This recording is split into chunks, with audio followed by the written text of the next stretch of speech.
शुक्रिया सुशील हमसे जुड़ने के लिए। धन्यवाद अपने समय के लिए। धन्यवाद। पहले आपका बाजार पे आपका जो पिछली बार का व्यू है कि आपको ये एक्सपेक्ट कर रहे थे आप एक वीकनेस, क्या उस व्यू को आप रिपीट करना चाहेंगे या अपडेट करना चाहेंगे लेवल्स के साथ? देखिए, आज भी मैं अपनी चार्ट आपके साथ कनेक्ट नहीं कर पाया हूँ, पीसीआर से मेरा कोऑर्डिनेशन नहीं हो पाया, वरना चार्ट के साथ बात और ज्यादा स्पष्ट होती। निफ्टी बैंक निफ्टी आज हम बेच के घर पे जाएंगे। अगर 18,300 के नीचे मुझे निफ्टी बंद मिलेगी तो मैं मेरी शॉर्ट्स को कैरी करूंगा। हमने आज ओपनिंग में शॉर्ट्स किया है। और बैंक निफ्टी में भी अगर मुझे ये बंद मिल जाता है 43,300 के नीचे का बंद, तो हम अपनी शॉर्ट्स को कैरी करेंगे। अगर हमें आज काटना भी पड़ा तो हम लॉन्ग नहीं करेंगे, वापस सोमवार को बेचने की ट्राई करेंगे। अब करीब करीब हम टॉप पर हैं। बैंक निफ्टी तो इनफैक्ट एक लोअर टॉप बना रही है। और अगर आप निफ्टी के पूरे 50 स्टॉक्स को देखें और मुझे एक भी नाम आप देंगे कि जिसमें आपको 10% की तेजी लगती है, तो मैं आपको चार्ट से दिखाऊंगा कि 10% तेजी होने के पहले 20% गिरने की संभावना है। तो निफ्टी 50 के सारे स्टॉक्स बिल्कुल गिरने को तैयार हो चुके हैं। और लास्ट लास्ट का तड़का अगर कोई आयशर मोटर्स में या एशियन पेंट्स में लग रहा है, तो उससे अब हमारे मनोबल पर कोई फर्क नहीं पड़ेगा। Market top. सुशील, आप अपने स्टॉप लॉसेस कहां पर रखेंगे या किस जोन में रखेंगे? मैं इंटरडे व्यू, 1 वीक व्यू की बात ही नहीं कर रहा। आपके फॉलोअर्स ज्यादा पोजिशनल होते हैं और हम ये समझते हैं, आप किस जोन में स्टॉप लॉसेस रखेंगे? मैंने आज का स्टॉप लॉस बता दिया ना। आज का स्टॉप लॉस ये सोमवार का नया होगा। आज का स्टॉप लॉस है 18,300 के नीचे निफ्टी बंद आएगी तो हम शॉर्ट घर पे लेके जाएंगे, और बैंक निफ्टी 43,300 के नीचे बंद आएगी तो हम शॉर्ट लेके जाएंगे।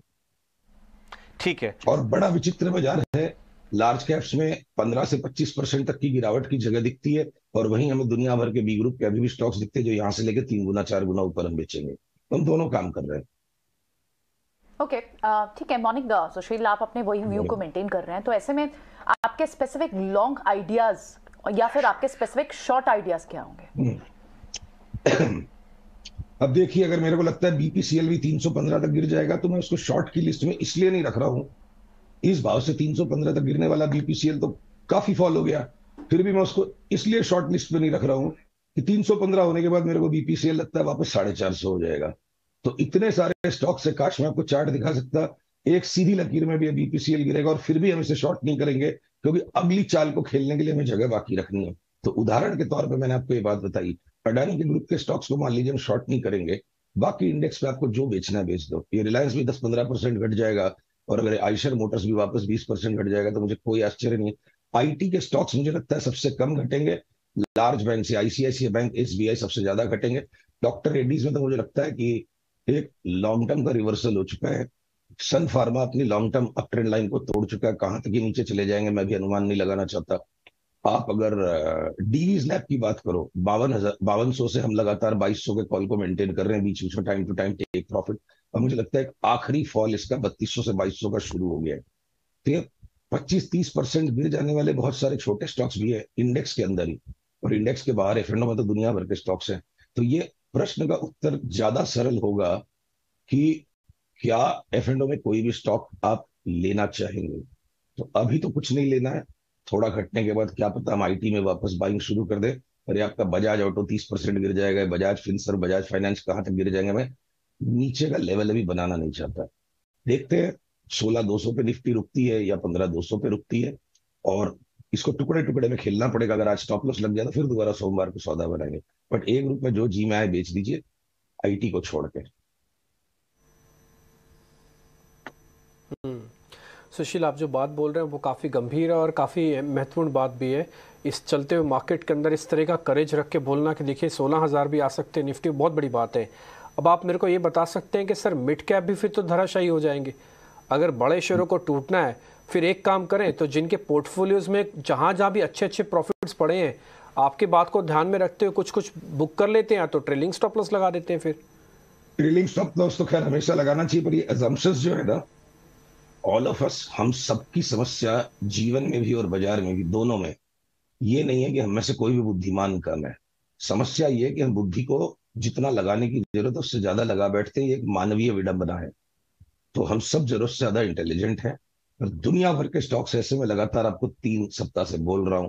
अब आज भी अगर मैं आपको दिखा पाता, मेरे को लगता है निफ्टी 15% करेक्शन होगी, और अगर टीम लीज को 2,000 वाले को 6,000 का भाव बनाना अगले 1 साल में, तो मैं टीम लीज में 10% की फ्लक्चुएशन की परवाह नहीं करूंगा जब मेरे को वहां 200-300% कमाने दिखता है। और अगर टीम लीज में आज ब्रेकआउट आ रहा है तो भले ही निफ्टी गिरेगी, मैं तो टीम लीज लूंगा, मैं डिशमन कार्बोजेनिक्स लूंगा। सारे स्टॉक्स एक साथ घटेंगे। मैंने पूरी भगवत गीता पढ़ ली, कहीं में लिखा हुआ है हर स्टॉक की अलग अलग साइकिल है, हर सेक्टर की अलग अलग साइकिल है। बहुत सारे बी ग्रुप के स्टॉक्स देखिए, जब ये निफ्टी लगातार ऊपर मेंटेन होती गई, लोगों ने उस वक्त भी यही एक्स्ट्रा इंटेलिजेंस लगाया होगा कि निफ्टी तो ऊपर है, हम पोर्टफोलियो नहीं बेचेंगे। बी ग्रुप्स के कितने स्टॉक ऐसे हैं जिनकी 14,000 निफ्टी के बराबर की दुर्गत हो चुकी, अब वापस सेम गलती करेंगे, अरे निफ्टी तो घटेगी, हमको बी ग्रुप के शेयर्स नहीं लेने हैं। तो जो गलती पहले की वो वापस होगी। इन्वेस्टमेंट अलग है, ट्रेडिंग अलग है। इन्वेस्टमेंट के सौदे में जहां मुझे 200-300% कमाने का मौका मिल रहा है, वहां 10% महत्व नहीं रखता है क्योंकि लीवरेज नहीं है। और ट्रेडिंग में 1-1% महत्व रखता है। तो हम दोनों टाइम फ्रेम्स को अगर मिक्स नहीं करेंगे तो शायद बेहतर होगा। और किसको पता है निफ्टी का कॉल राइट हो जाएगा।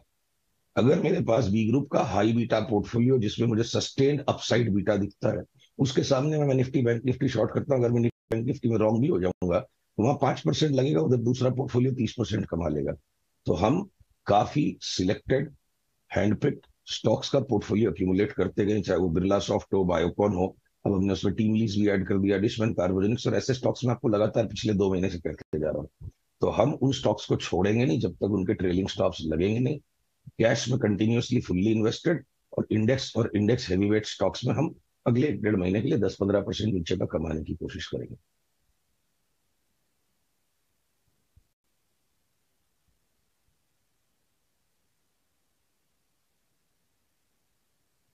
बहुत बहुत शुक्रिया, थैंक यू वेरी मच। आज आपने समय दिया, अच्छा लगा आपसे बातचीत करके। हाँ, आप कुछ कहना चाहते हैं सुशील सर, बताइए।